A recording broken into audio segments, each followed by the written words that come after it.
Hello and welcome, everyone. Welcome to another Conversations in Consciousness with Lisa and Keith. I am Lisa Warner, author of The Simplicity of Self Healing. And I am Keith Leon S., author of a whole bunch of books and a film called The Inside Effects: How the Body Heals Itself. Six-time award winner now, and recently accepted into Orlando Film Festival. Wow, Exciting six stuff. awards. Woohoo! Yeah. Woohoo. Congratulations. Thanks. Yeah, it's exciting. Exciting stuff. Working on a TV series as well. Woohoo! Yay, all kinds of goodness coming from you. I Yeah. love it. He Yeah. got his Thank wings. God. Thank God. Thank Yes. God. Exactly. Yes. And there is our topic for today. Our topic today is God.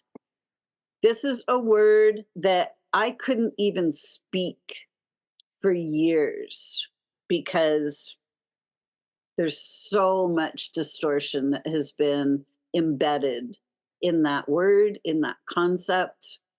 And I knew for a very long time that I didn't want to have anything to do with that God that they've been talking about. So it's only been very recently for me that I've actually been able to clear all of the distortions out of that word for myself and Yeah. truly reconnect so that I can now allow God to flow through me, that living life force energy of creation. Mm. So, Keith, you wrote a book called Walking with My Angels, and that has a lot to do with God, right?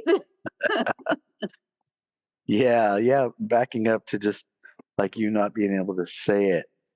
I haven't I haven't really ever had that issue. Like I've been able to say it because I knew I had my own interpretations of what it is.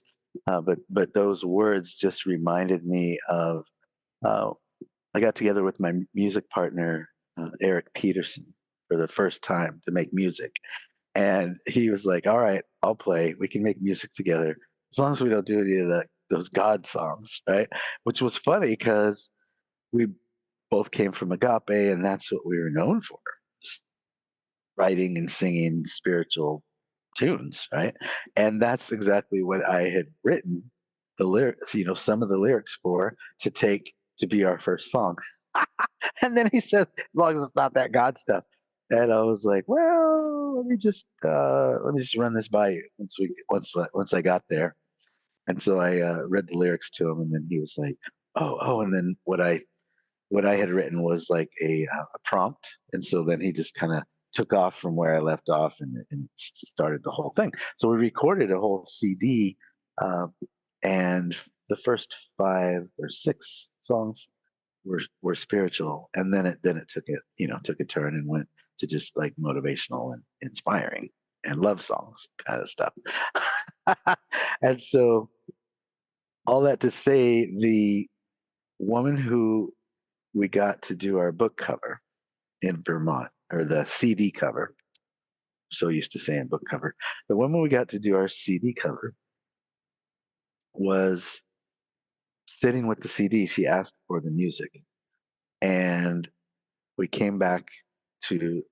I came back to look at the cover she had created, and it was just stunning. It's gorgeous. It was like rays coming through the trees, and lighting up the forest, and just absolutely gorgeous.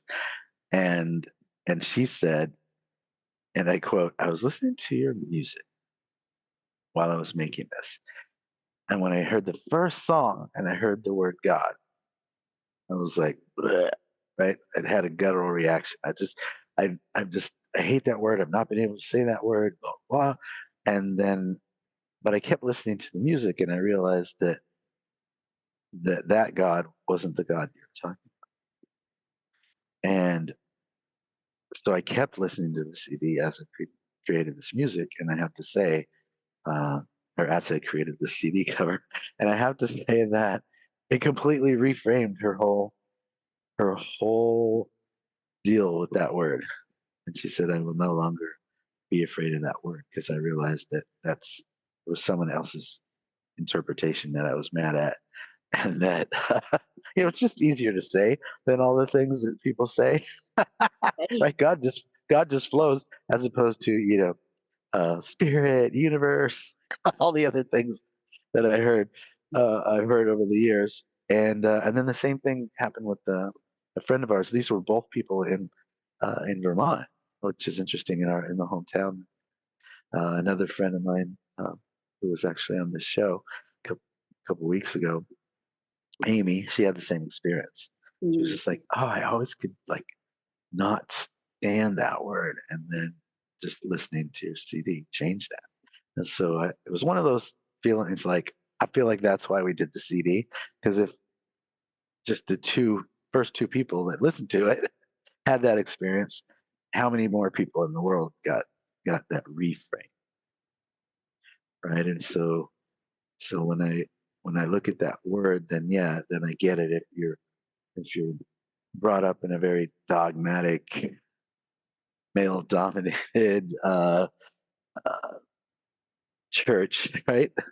That is just making you feel all bad all the time, sinner, all of that. Yeah. And that's what you're contributing to that word, then I could see you running far away from that word. Unless that's your deal. And that's fine. Right. I like I say if you can go to the church and hear all of that and feel close to God and you feel like it serves you and it helps you, then that's fantastic. I just didn't. That wasn't me. I was brought up in a church that slung dogma, and I just as soon as I could get out of there, I did. That's for sure. yeah. When I was, you know, my experience came from, when I was two and was in that field of unconditional love, it was completely clear to me that that is God. That God isn't a person, that he's not some guy in the sky with a tablet keeping track of everything that's going on. God is this massive, like, the all of creation is inside God, and God is inside all of us. All of everything that has life, everything that is alive is filled with this living life force energy of creation that is God, that is this unconditional love. But this world that we live in, God has been hijacked. There were people that have placed themselves in between man and God. And now we have this intermediary. So now we have mankind has to go through the intermediary to get to God. And it's like that's where all of this everything started when we got cut off from God. And these people planted themselves in between. And then they became kings and the kings and queens and rulers and popes and emperors and all of these people that placed themselves between us and God. And then they became the gods. And you know, then everything kind of went south after that. So when I was two and I knew God, I was experiencing God. And then my parents would take me to church and it was like, well, you have to worship God and you have to like, says who? That's not what God says. God doesn't want to be worshipped. That's just weird. Oh, like if you wouldn't want your child to worship you, right? Can you imagine like having a child and then it's like you need to worship me? Like, that's not what it is. I know there's so much discrepancy between even just the Old Testament and the New Testament, Like the Old Testament, like God is vengeful and hateful and spiteful and mad and angry, and then all of a sudden, oh, right, Jesus appears, and then it's all love, right? So it's like these two things don't necessarily match, and even in that book, the books contradict themselves, which is funny because it truly is people telling stories and trying to remember things, and don't we all remember things differently anyway?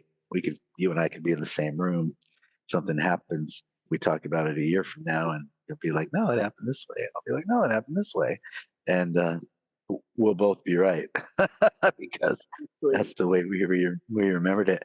But going back to I loved when you talked about man in the sky. Um, and you had prefaced with I wrote a book called Walking with My Angels. So those of you who read it know that I got to spend time with an angel, right?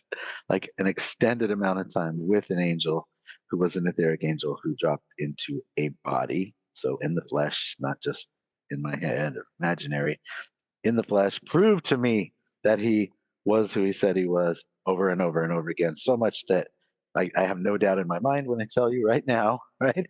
No doubt that he was who he said he was.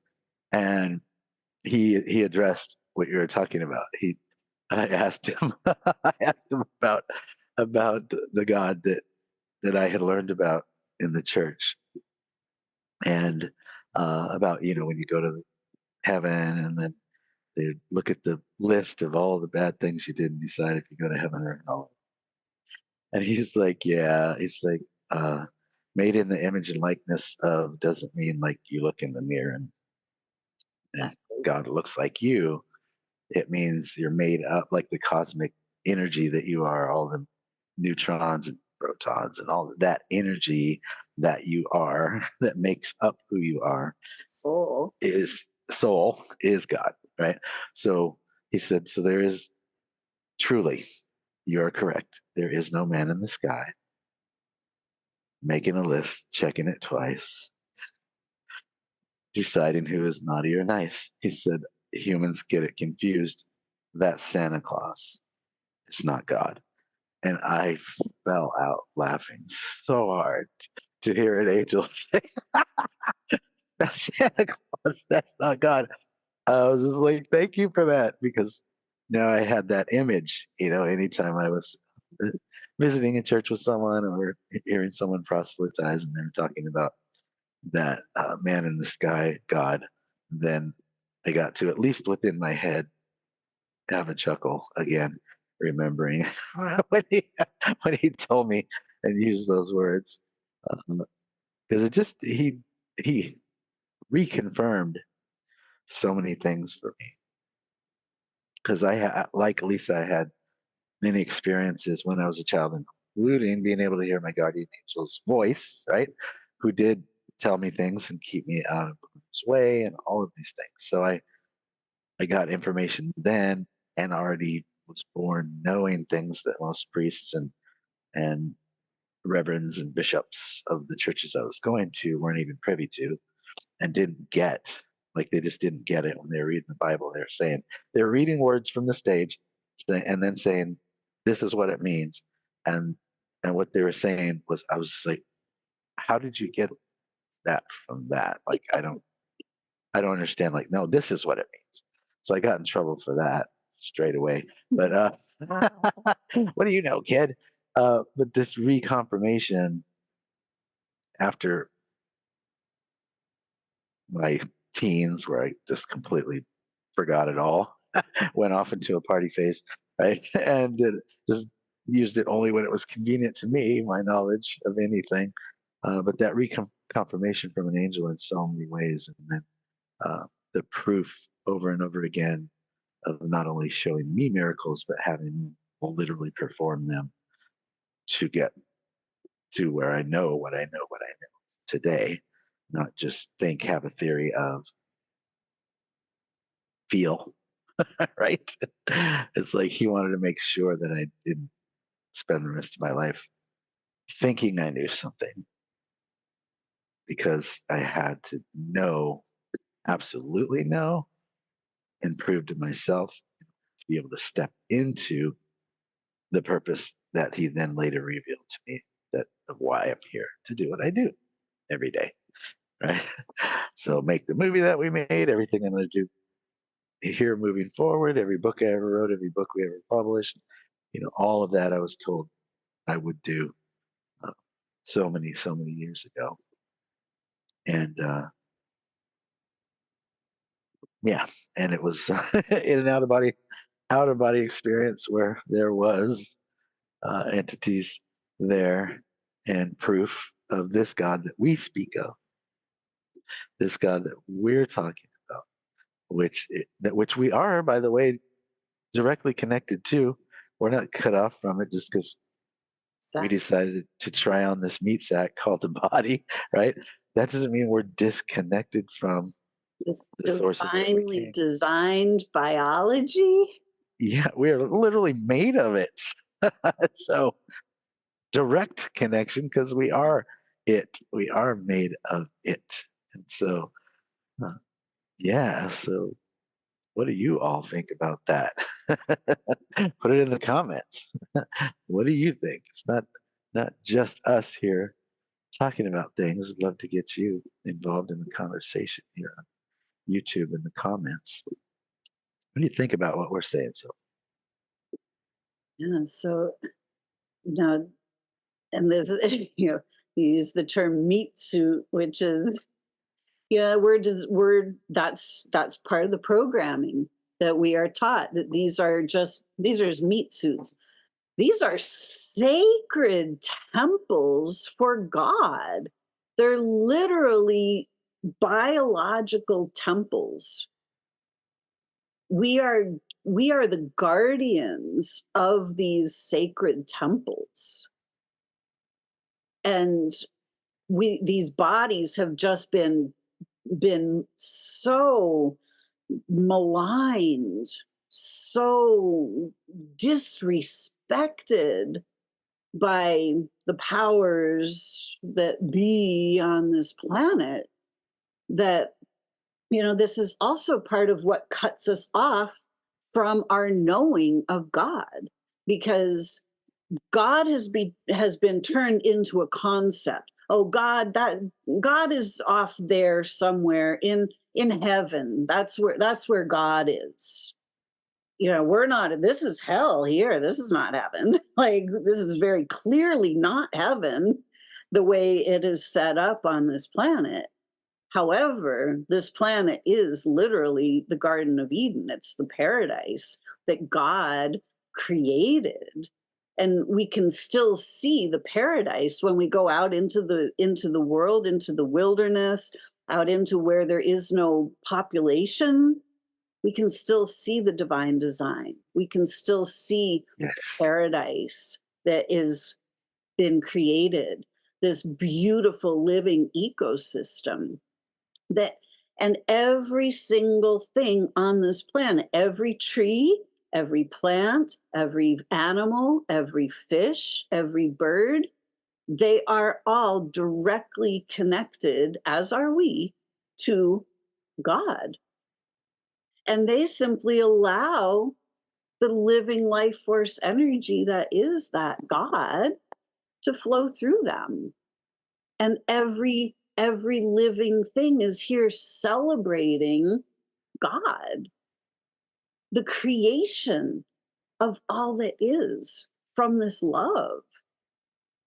And it's like, when we when we really get in the body and we really tune in to God, the real God, not the fake one, but it becomes a visceral experience.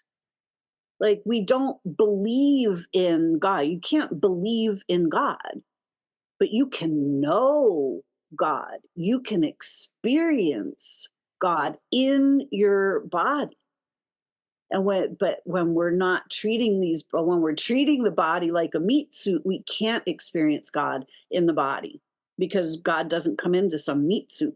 God comes in to the temple, into this sacred space that is ours. and we merge.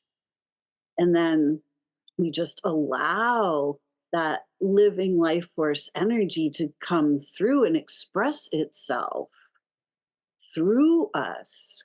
And then this is how heaven on earth has to come through the body. Like, this is how we change the planet, is we allow it to be changed by God through us. And it's like, this is when everything just works. When we're as humans when I was trying to make my business work, like, it didn't work. But once I started to be able to open up and allow myself to be guided, then just everything just works. Like, it's just simple because it's that co creation with God, just allowing the divine in. Of course, when I say meat sack, I say it in jest, right? I know. And a lot of people just, you know, they That's where I got that from think, other people yeah, saying those words to exactly.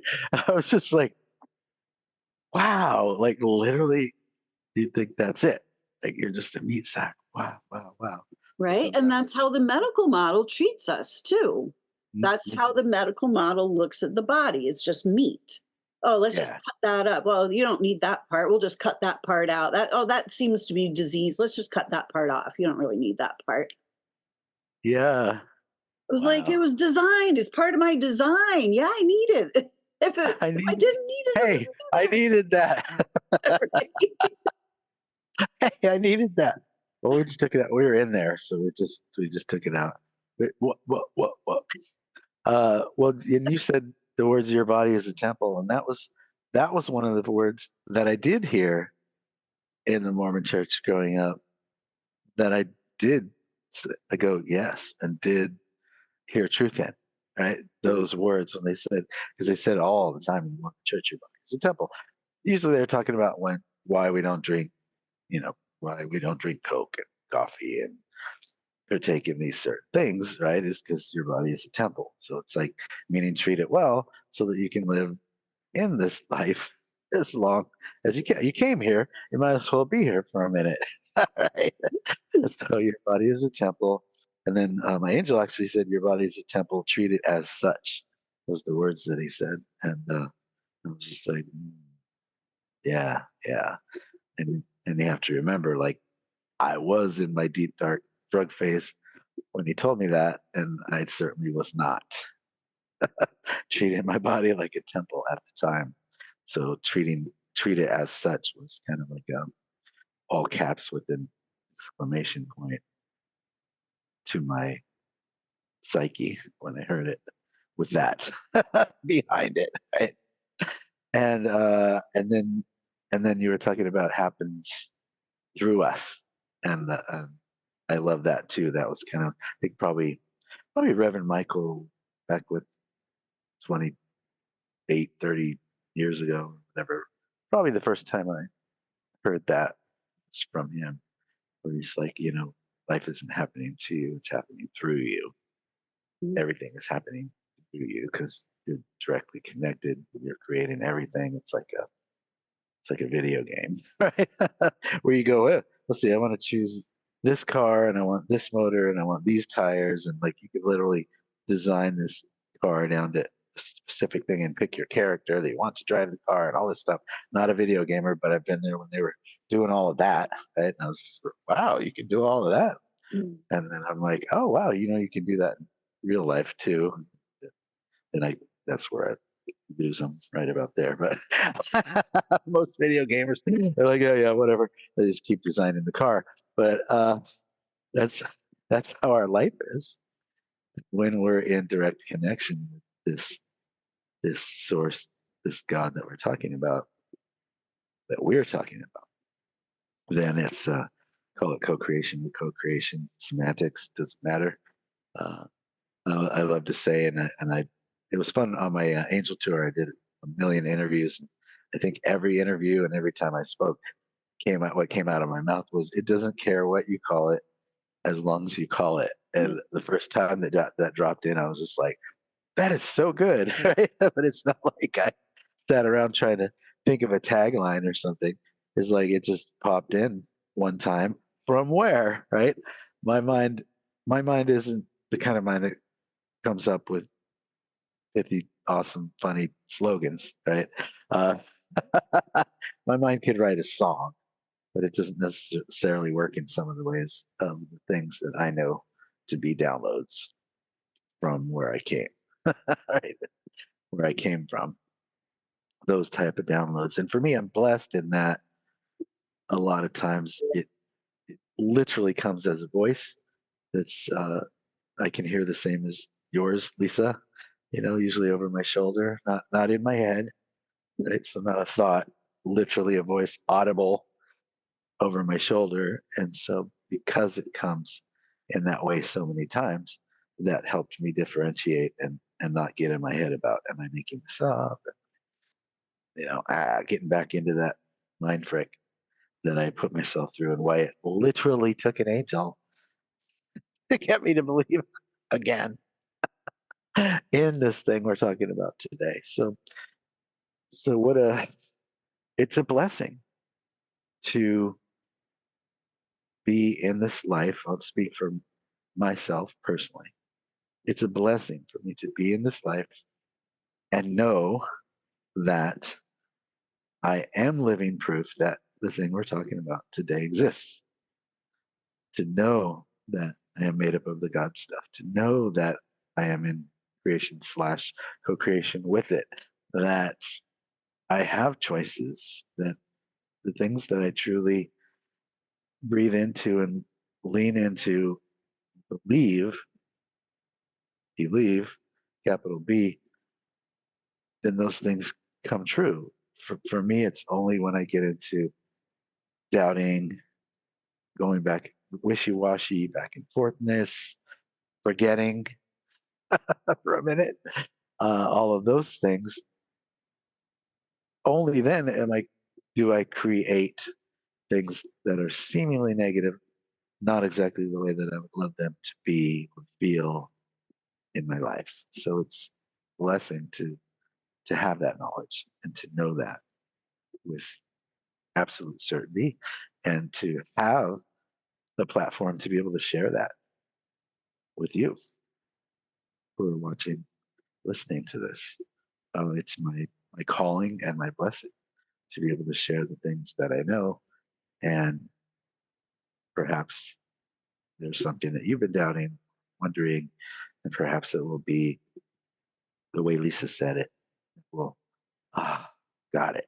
Or the way that I said it, or the way both of us said it. And that's why we love so much working together, because we feel like there's the possibility that it'll be either the way one of us said it, or when we get together and say things together, could be the way that we both said it, that had it land in a way that maybe helped you reframe that word and be able to use it again, or put you in direct connection with it so that it too can shape your life and to the heaven on earth that you want it to be. Yeah, and you just used two words: believing and knowing. And for a long time, I didn't really realize the difference between those two words. We're all taught to, you got to believe. Are you a believer? How do you believe? And what do you believe? Well, we've been taught what to believe from the time we were children. And, we've been taught that we have to believe in God or believe in this or that. And when I found myself facing cancer, I believed that I was being attacked by some killer disease. And I got to tell you, it was not fun. It was not a good time. And when I, and at the same time, I believed that I would die literally if I ended up doing the whole chemo route because I literally would have just given up. I would have just thrown in the towel. I was like, screw it, I'm done. Um, but then I also believed that my body could heal itself. But it was really more of an I know this because I've watched it heal. Like every time I've had a cut, every time I've had a break, a sprain, a bruise, like so I suddenly realized, well, wait a second, like what do I actually know? Like that is beyond believing. I started to go, wait a second, there's a difference between believing and knowing. And so then I started to ask the question, what do I need to know about this in order for it to change? And so, because I stayed in that question, what do I need to know about this cancer in order for it to change? I sat in that question until I was able to get my mind quiet enough. And guess what happened? The knowing dropped in. And I was like, oh, got it. And it was completely obvious, totally clear. Hey, Lisa, your body's not being attacked by some killer disease, and neither is anybody else's. Your body is responding to the emotional input you're providing. And I was like, that I knew beyond the shadow of a doubt that that was true. And as soon as I started to tune into my knowing, I didn't have to believe anymore. I stopped believing in things. I stopped believing in everything. And I started to know things because I realized that our beliefs, for the most part, the majority of them are completely untrue because somebody else has taught us what to believe. But knowing, you can't take that away from somebody. You know truth. Like we believe lies, but we know truth. Like, and there's a level of knowing that, like, there's nothing beyond that knowing. Meaning, like, when I knew beyond the shadow of a doubt that cancer is an illusion, like, there's nothing beyond that. Meaning, like, there's no deeper rabbit hole to go down when you realize, oh, this is what's actually happening on a biological level. Like, then, like, there are no beliefs after that. It's just here's what's happening. So Yeah. it's from my perspective, it's really, really important to tune all the way inside until you get to the knowing, the real truth. And there's Right. not just one truth, like there's just truth. Right. Yeah. I agree. Like beliefs can be programmed, and programmed beliefs come from the outside, right? Come from the outside world. So church, school, the news, any TV, any movie, really beliefs can be programmed through that into the subconscious mind. So you might not even know some of the beliefs that you're carrying, which are there for creating. That's a whole nother workshop. So Mhm. beliefs can be created, usually come from the outside. When I say it, what I was talking about, like when I use that word belief, you could just insert the word faith. I think that's what I mean when I say believe is, I truly have faith that this is going to come to pass, right? And then know for me, when I know, it a lot of times means that I have seen proof of that evidence of that thing over and over again, because sometimes it takes me more than once to see something before I believe it in the 3D world.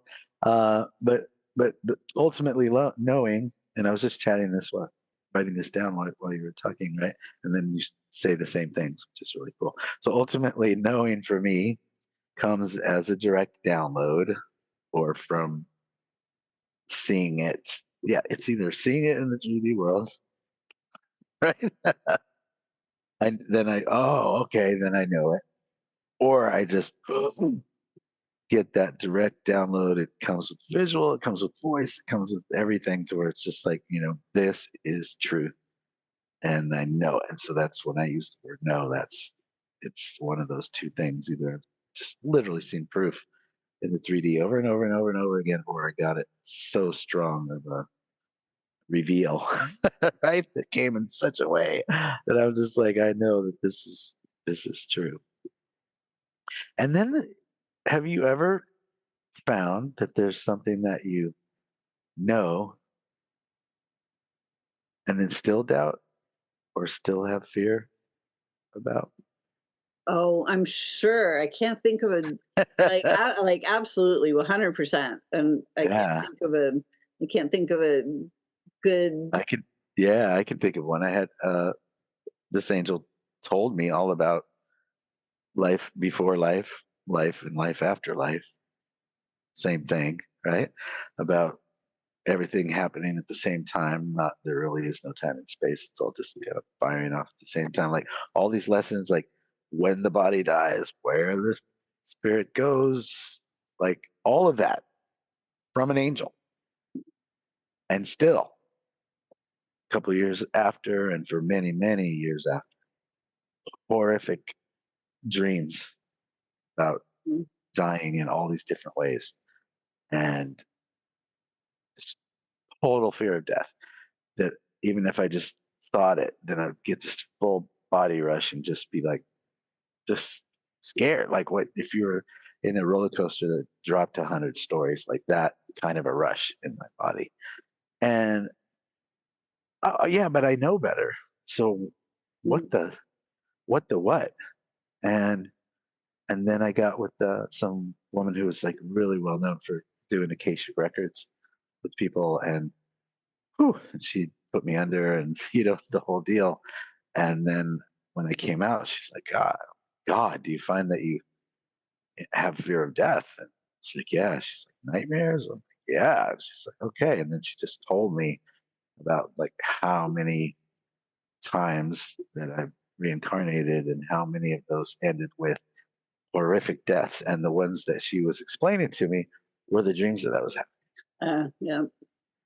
And so she's like, so it just like truly because we're made up of cells and memories and all of that, the your angel saying there is life after death, right? Is was only one thing, but then you have 50 other things that are just like horrific, right? Just horrific deaths. It's kind of one overrides the other. So she had to go kind of cut the cord and remove me from all of that, those negative memories, or at least feeling in my cells and body the residual from all of those horrific deaths. So it's mind blowing to me because I was just like, I think I bartered or something. I think I was just like, okay, Acacia Records, woo, At that point, I was kind of like, that seemed like a little woo woo to this guy, but everything that she was telling me, and then I was in LA at the time, and I had driven up over what they call the Sepulveda Pass. And those of you that ever live in California or ever been there know what I'm talking about. It is a very just a number of miles goes up and over a hill, but to get from one freeway through that down to the south where it opens up again, it's only a short stretch of miles, but can take hours because it's just Mm. big, slower than like if you forgot to pee. Oh my God, trouble. You can't get off and you can't be. But so being in that loving and kind and giving and caring as I was to everybody, I still, when I was sitting in that traffic, I would just get, after a while and pound the steering wheel. And, or Mara's in the car with this, just going like, This is one thing you might want to work on. So, so after I saw that lady, the Kasich record lady, uh, we were on our way home and we were knee deep in that traffic, and I was talking to Mara. And we must have been 45 minutes, an hour into just sitting in a parking lot. And Mara's like, God, what? She goes, do you realize we've been sitting in this traffic for all this time and you're just not wigging out? And I was like, huh. Kasich record lady, huh? Mind blowing. So yeah, so even knowing, right? I knew something, yet I was still having a fear of it. So that was really a mind blower. So for me, so I just want to touch on that because there may be things people listening that were just like, but I know this, but then I still have this fear or this thing happens in my body. And so that could possibly be in cells, right? And so sometimes it takes more to get rid of the opposite of feeling or opposite of what we feel we know. Sometimes it takes more than just saying I know that. Right? Sometimes we really have to sit and work with that or go to somebody who can help release it or do some a lot of meditating or energy work and all of that is God too. Right? So we have all these tools provided for us, and sometimes people are even afraid of those. Call it woo woo, call it a lot of things. Call it conspiracy, call it whatever you want, but it's all available to us because we can have heaven on earth, which you talk about all the time, Lisa, because it's a choice. It literally is just a choice whether we have heaven on earth or not, because we can have the same exact day either way. The things that happened will be the same. It's how do we perceive the things that happen, and how do we feel while they're happening. And it's a choice. Yes. And where are we plugging in to? Are we plugging, we are here on this planet, then there's God, and then there's the society that has been set up in between us and God. Are we plugging into the matrix? Are we plugging into the society? Are we plugging into the, external validation sourcing from this matrix that has been set up? Or are we sourcing directly from source itself? And it makes all the difference, where are we tuning into? Because this false matrix is really loud. And it's like everywhere. And it's really, we have been taught to plug in to that false matrix. And that's not God. And it doesn't work the same as God, and our results are very different than they are when we are tuned into God itself and allowing original creation to flow through us and to educate us. Like when we are allowed to source information from source itself, that's the ultimate teacher. Mm. Like nature, being out in nature is really And the ultimate teacher.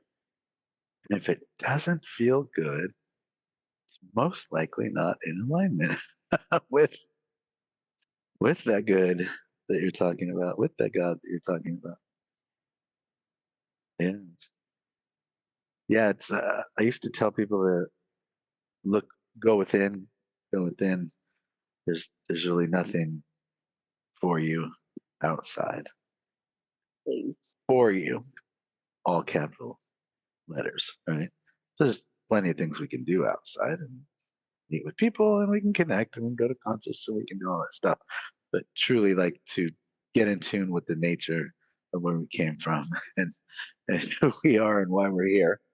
Right. That's another thing I thought about maybe talking about today was life purpose. Like, why are we here? But to get those kind of answers,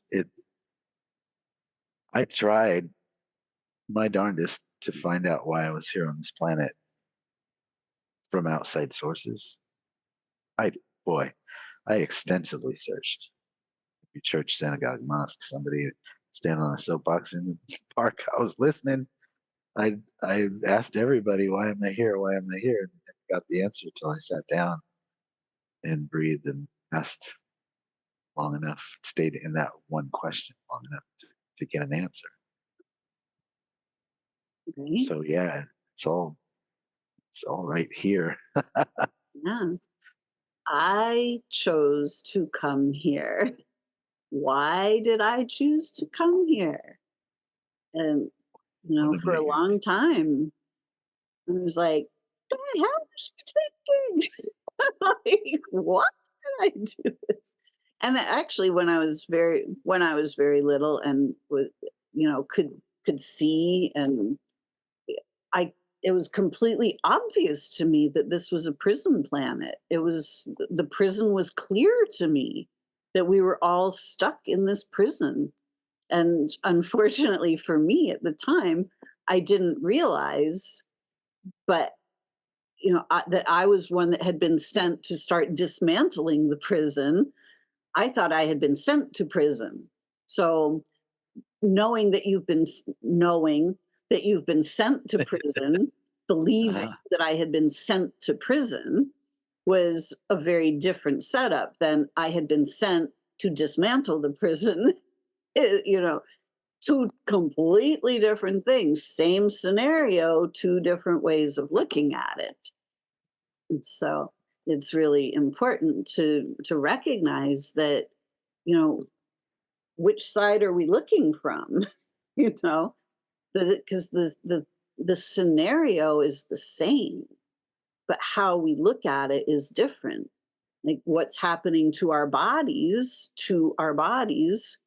we can look at it as disease or we can look at it as healing. Same scenarios. Which way are you going to approach it? Because you're going to get totally different results depending yes. on how you come at it. Oh, do I know that one to be true? And thank you for that, Lisa.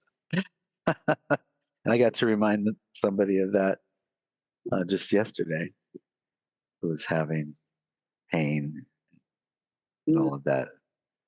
And they were like, yeah, I decided not to take the pills. Like I did that at the beginning, but then I just decided, oh, these are making me ill. They don't feel good. So why am I taking them anyway? And so I just stopped taking them. And so that was like a week of complete agony trying to do the doctor's way. And then I just like put those down and then started experiencing healing. And they're Mm. just like, ah, I can't believe I forgot that. How many times have you said that? Pain equals healing. Anytime you try to stop the pain, you're stopping the healing. He was like, ah, but I said, but innately you came to it, whether you remembered it or not. You came to it because you put him down and just stopped and breathed in and said, let the healing begin. So yeah, sometimes it takes us a minute. Yeah. It's like this this beautiful planet is the way it is, and we can look at it as that it's a nightmare, or we can see it as the paradise that it always has been. It's just kind of been covered up a bit by beliefs. Yeah, So yeah, I know. Yeah, all the time people are talking about what a horrible place this is. It's like, oh, you've been watching the news? Because that's not my world. I don't like one thing. 99% of what you're talking about right now, I don't even know what you're talking about because I don't watch that. But even if I was, I would be like erase, erase. Even as if it was in my view because I was in a room where I had to be there. People were talking, I'll constantly be erasing the programming as I'm hearing it happening so that I don't get it on me because I don't really do what I call OPD, other people's drama. I just I'm just not interested in it because it's not mine. So why would I get all caught up and bent out of shape and upset and feel horrible or angry or frustrated about something that's literally not affecting me? I don't understand the concept of that. I don't. I have had enough things in my life that literally did affect me, right? Like like my little sister got murdered, and here's what the news does. My brother found out that she was murdered because he had the news on, and they reported it before he was told that it happened. So that's how awesome the news is. Mm. Uh, one example, like they don't even care, right, about you. Literally have an experience of how much they don't care about you. Uh, so yeah, that was even before my whole being in the news for all those years. And that was even before then. So shocking that I got into it, but I didn't get into it to be in the media. I got into it for movies and you know, other types of production. But after a while, it's just like icky. Too much new stuff was coming to us. So I was like, I'm gonna go over here and start my own company because this is starting to be a news place and I'm not into that at all. Um, yeah, so the good news is, yeah, that our 3 feet, our globe, how we are in it is everything. So when we have that straight, and it's heaven in our globe, Mhm. here's the good news: when people step into our 3 feet in our globe, we're so loving and kind to them, and they literally feel because everything is energy, the heaven that we're feeling. And it's, oh God, it feels so good to be around you. Or you always say the right thing. Or have you heard these things from people? Oh my God, I just love being, oh yeah, all these things. That's why, because we're not being affected by other people's drama and we know that what what our life is what our life is. And we choose that, how we feel about things that are going on, choose about what we create, we choose who we hang out with, we choose the information that we allow to come into our brain, we choose all of these things so we can experience God, so we can experience heaven on same thing. Right? We're calling it God today. Lisa calls it heaven on earth a lot of times. If you listen to all the videos you ever heard of when she's talking about heaven on earth, she's using another word for God, spirit, universe, right? And the great awakening that everybody's thinking is going to happen outside of them.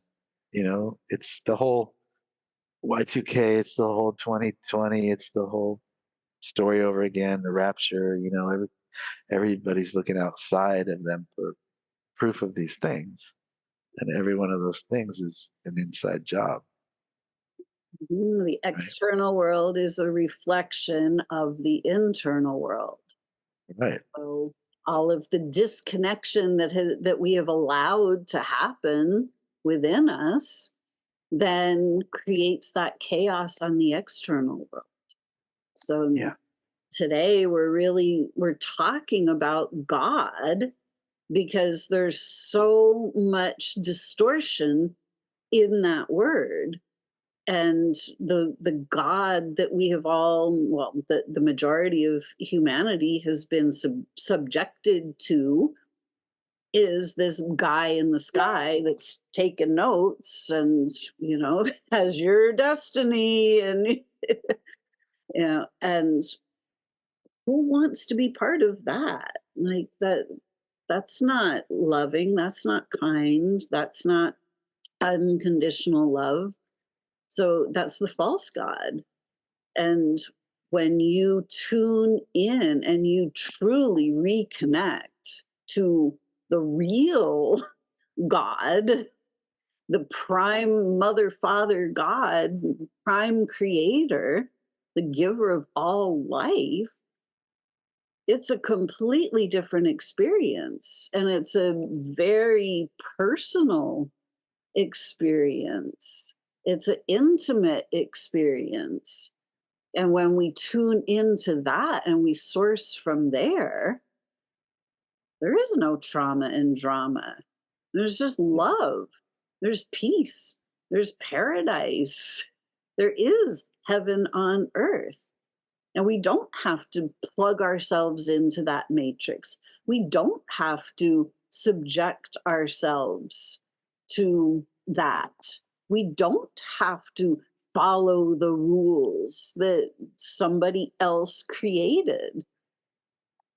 You know, when we follow the rules of God, it's like, do no harm, play nice, you know, live, enjoy life, go explore, have fun, honor each other, treat your body as a temple, recognize that everything is sacred, and go have a blast, have fun.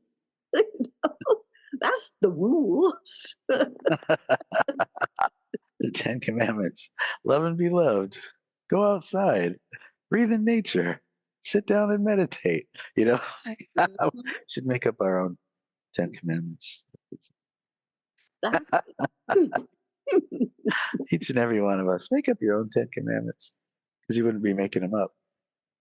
You would be bringing them through, pulling them through. Right? Or call it 10 things that make me happy on the list. And go out and do those things. Right? It's like Exactly. when I used to want to be rich, and then Mara said, "What are the things that make you feel rich?" And I wrote them down, and she said, "Now let's schedule them and put them in the calendar." And I did the things, and I realized it wasn't about me. Rich wasn't about the money. It's about receiving the qualities, doing the things that I had only dreamed of doing before, actually doing them. And that's the beauty part about this conversation. No matter what we talk about, it's all going to be God. It's all good because it's all God. It's all good because it's all good. It's all good because it's all good. Yeah. Exactly. One initial difference God and good. Mhm. One letter. That's it. Right? And it's the same thing. Just a letter dropped out. Well, thanks for thinking of this subject to talk about today conversations in consciousness. I love these. And just so you folks know, these are the conversations that we have hanging out together in real time with our friends down by the river, a hike or whatever. These are the conversations that happen, conversations in consciousness. So who do you know that you can call up today or sit with, connect with, and just open up a dialogue with for him today?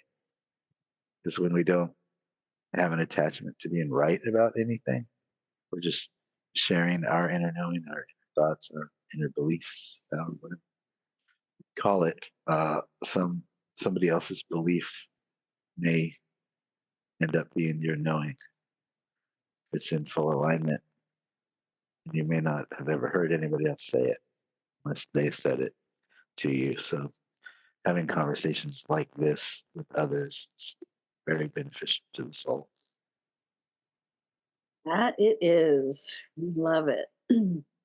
So we encourage you today, if you do not have, if you have not reestablished a connection with God, to to do some work to clear out all of the distortions and go within and discover what God is to you so that you can have that visceral palpable experience of knowing the unconditional love that is,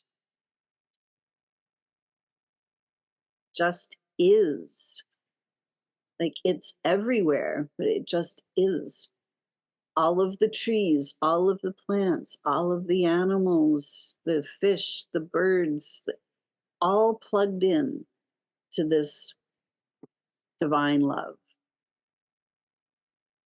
It's just humanity that kind of unplugged for a while. So it's time for us to plug ourselves back in to Prime Creator, to Source. Because when we source from Source, we lack for nothing. It is. So it is. So thank you, Keith, for another fabulous conversation in consciousness. And thank you all for joining us and allowing us to come into your lives with our conversations. So let's keep the conversations going. Now, you guys take your knowing and go out and strike up some conversations to spark knowing in others. Thanks for joining us. Until next time, create for yourselves some great days because you can. Bye for now.